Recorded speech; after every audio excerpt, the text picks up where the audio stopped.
Hello and welcome to another episode of Isn't That Something? Today will be my 1000 video. I mean, this video is about the number 1000. It's actually only my 16th video, but I'm doing 1000 because somehow 1000 people have subscribed to this channel.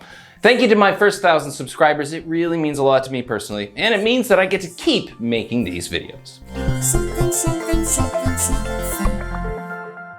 Before we get all millennial with it, you may be wondering why I'm wearing this helmet.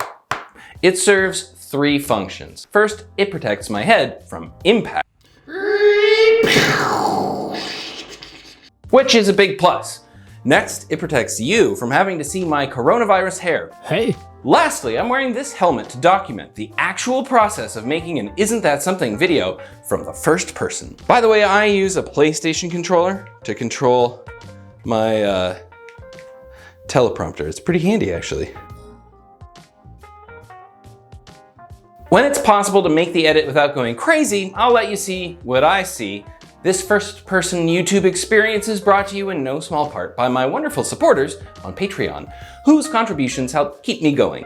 If you would like to support me on Patreon, click the link in the description or just search for Isn't That Something on Patreon.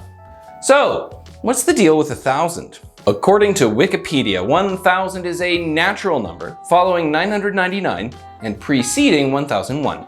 You can make 1000 by multiplying the number 10 times itself 3 times. This also means that there is a digit space specifically for thousands. The thousands digit is typically followed by a comma, although in some parts of the world is followed by a dot. But at least around North America, that is fairly uncommon. Because 1000 is a power of 10 and the degree of the power is divisible by 3, it gets its own prefix. The Greek term ki or kilo is used to denote 1000 of something. There are 1000 meters in a kilometer, 1000 grams in a kilogram, and there are 1000 bytes in a kilobyte, although sometimes there's 1024, but that's another episode. The Latin prefix for 1000 is milli, but I didn't have to tell you that because, girl, you know it's true. This is why the number 1000 is represented in Roman numerals with an M. You may recognize Milli from the myriapods that we call millipedes, a name which translates to 1,000 feet.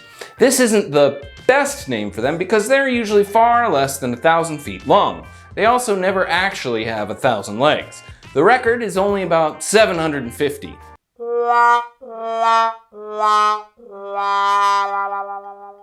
Milli is also seen in the words millennium and millennial, representing 1,000 years and the generation of people who can remember payphones, but also know how to close tabs on their smartphone browser. Milli is also used as a metric prefix, similarly to kilo, but on the other side of the decimal point. Milli denotes the thousandths digit. There are 1,000 millimeters in a meter, 1,000 milligrams in a gram, and 1,000 millivanillis in 1 vanilli. That's right, 2 Milli Vanilli references in the same video. Etymologically speaking, the word thousand is not closely related to kilo or milli, but instead comes from the Old English "usand," which translates to thousand. That isn't very helpful, is it? If we dig deeper, it seems that it may be a compound of two Proto-Indo-European roots, to, or to swell, and decum, or 10. Imagine the number 10 having a serious allergic reaction, and that is one way to imagine 1000. Isn't that something? 1000 BCE was a fun year. The Bronze Age had just ended, and the world hurtled forward into the Iron Age. The Great Pyramid of Giza was already 1,500 years old at this point. A Great Basin bristlecone pine tree in California, known as Methuselah, was already 2,800 years old. China was under the control of the Zhou dynasty, India was right in the middle of the Vedic period, and Europe was in a kind of emo stage, the Urnfield culture. Fast forward a couple of millennia, and we're at 1000 CE, or as Latin scholars would call it, M. The Muslim world was in its storied Golden Age, and China saw the Song dynasty. The New World had a wide variety of cultures rise to prominence, including the Chachapoyas and Chimu cultures in South America, the Maya and Toltecs of Mesoamerica, and the Taino people of Puerto Rico, just to name a few. Europe was in yet another emo period, this time the angst-ridden Dark Ages. In our so-called short-scale naming system of numbers, 1,000,000 is a million. 1,000 million is a billion. 1,000 billion is a trillion, and so on. In the short scale from a million upwards, we use a new name for every third power of 10 added on, or when a number is 1,000 times greater than the previous named number. Much of the English-speaking world uses this scale, but there is another version of it that is prevalent as well, known as the long scale.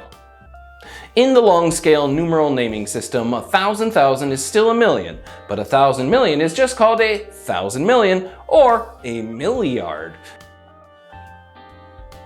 It isn't until we reach a million that we see a billion. This means that a short scale trillion is equal to a long scale billion. Wow. Thankfully, the metric prefixes mega, giga, tera, peta, and so on do not change between systems, and in most applications either metric prefixes or our old friend scientific notation can help to avoid confusion between the long and short scales. In old-fashioned woodworking, a common unit of measurement for projects with very tight tolerances is the thou, or thousandth of an inch. A handy way to remember that is to remember that a nautical mile is 72,910,000 thou, which works the exact same in the short and long scale systems. Convenient. The 1,000 is also the name of a Spider-Man villain who apparently ate the corpse of the radioactive spider that bit Peter Parker and slowly turned into a swarm of spiders. Marvel nerds, let me know what you think about the 1,000 in the comments. On a side note, spiders usually hate each other, and it isn't a good idea to try to keep 1,000 spiders together. This is disappointing because it would be so cool to breed and keep spiders as domestic silk producers. Then again, maybe it's for the best that spiders haven't teamed up into giant spider swarms.